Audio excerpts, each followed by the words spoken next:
Joining us now is someone who's an inspiration to many of us in the LGBTQIA plus community, a fearless human rights activist for over 50 years, not just in the United Kingdom, but all over the world. Peter Tatchell. Hello, Peter. Hi, Peter. Hi, Elton and David. It's lovely to join you. So listen, ask me this question, because I'm 74 and I can't remember. When did we first meet? Do you know? You won't remember this, but I was 19. It was 1971. We met in a clothing shop on the King's Road. I think it was called Made in Heaven. You were getting a fitting for one of your new stage outfits, and I was buying a shirt. And you turned to me and said, "Good choice of shirt." Did he hit on you, Peter? No, he didn't. Although you and I often want the same outcome, and your tactics are often quite different from mine, and they have to be. You've been quite extraordinary in the way you've approached things, because you've had to, but you had the balls to do it. Well, you know, back in the day, the government would not listen to our community. It refused to change discriminatory laws. So faced with that intransigence, we had to protest. And those protests were incredibly effective. Although they did not initially change the law, they did raise public awareness about the scale of discrimination, because our protests were often very provocative, confrontational, daring, even funny, and it got on the news media. About 400 demonstrators took part, marching to Downing Street to present a letter to the Prime Minister. We think it's time that Mr Major honoured his commitment to a class of society by giving lesbian and gay people full and equal human rights. So that took our message about discrimination to an audience of millions, and that put the pressure on the government to eventually change the law.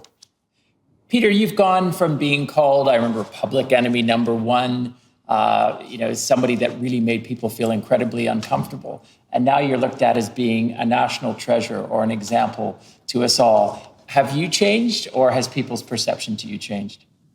I haven't changed one iota. I'm still advocating the same ideas and policies that I did when I began my LGBT plus campaigning in 1969, age 17. It's society that's finally come around to realize that we have a just cause. And I'm so proud to be part of that movement, along with millions of other LGBT plus people across the world. We have changed hearts and minds, and that is so exciting. The feedback from the public after seeing the documentary Hating Peter Tatchell on Netflix has been overwhelmingly full of love and support. And that is really great, because for many, many decades, I was vilified and demonized. I had hate mail and death threats. I had over 300 violent assaults upon my person in the last 5 decades, plus more than 50 attacks upon my apartment, including bricks, bottles, and even arson attacks and a bullet through the front door. So the public perception has changed, and that's not just good for me. More importantly, it's good for our community. Listen, I can remember coming around to visit you in your flat in South London, many, many years ago, and it was like a bunker. I mean, I couldn't believe the way you were living. It was this very intense one-man operation. You were doing everything yourself. The doors and bars were literally barricaded with like sort of slots to look out of. And there were these stacks and stacks of paperwork all over the flat. And you were on top of all of the changing LGBT legislation around the world. I mean, amazing how far you've come now. Yeah, I look back on those days and think sometimes, how did I do it? How did I cope? But, you know, I've got a great friendship support network, and the support you and Elton have given me has been a great sustenance. But I'm also buoyed by the successes. You know, I've helped with many others to win so many gains for LGBT plus people in Britain, but also to support campaigners in other countries who've also won gains. And success is a great motivator. It's a great sustenance. Once I've won one campaign, I'm always up for what is the next campaign. I just think you're truly remarkable. One of the things that touched me about the documentary when we saw it first was the change in attitude of people like Archbishop Carey, who at one point in the documentary was not fond of you at all. Yeah, I'm a great believer in redemption. I don't want to make enemies. I want to win over enemies and make them friends and allies. And the Archbishop of Canterbury, Dr. George Carey, is a classic example. But also, you'll see in the film my confrontation with Mike Tyson over his homophobia. I wasn't going to let that pass. So I ambushed him outside his gym in Memphis just before his world title fight in 2002 and challenged him and amazingly persuaded him to publicly state his support for LGBT plus rights. Funny you should mention that. I see him in Las Vegas sometimes when we do tennis things. He always comes and supports the Elton John AIDS Foundation tennis match, and I give him the biggest hug. So you did a great job there. He definitely is on our side. It's no good shouting at each other from other sides of the river. You've got to get into the same room, and you've got to trade ideas, whether they go down well or not in the first instance.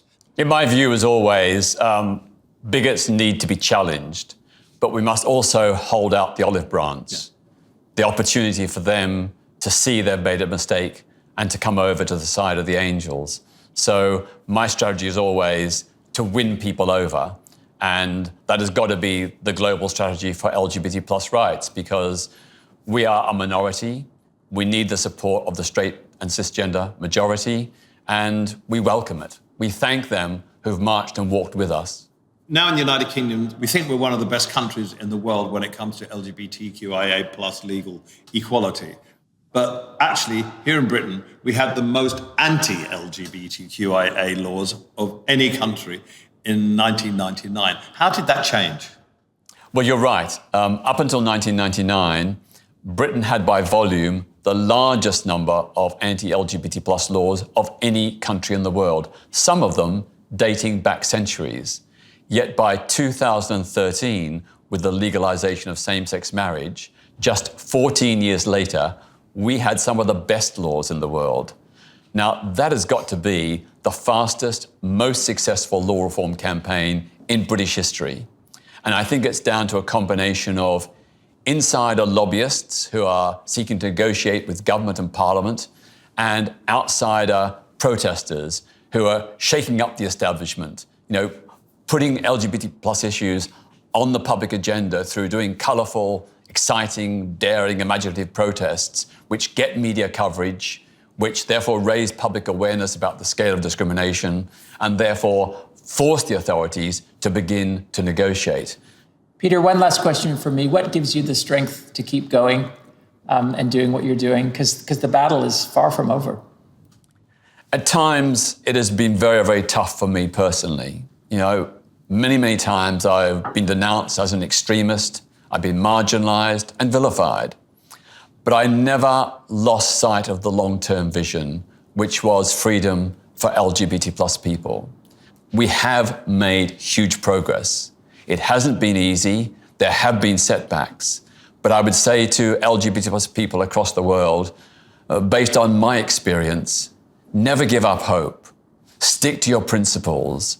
Know that you have a just cause, and eventually you will win in the end, because no tyranny survives forever.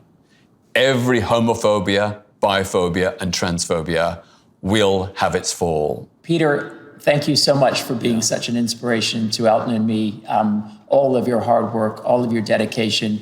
We've personally benefited from the amazing changes in the UK. Our relationship is now legally recognized in a way that it has full equality. It gave us the courage and the confidence to start a family, which has probably been one of the happiest things we've ever done in our life. So thank you for everything that you've done. Bye, Peter. Thank you so much.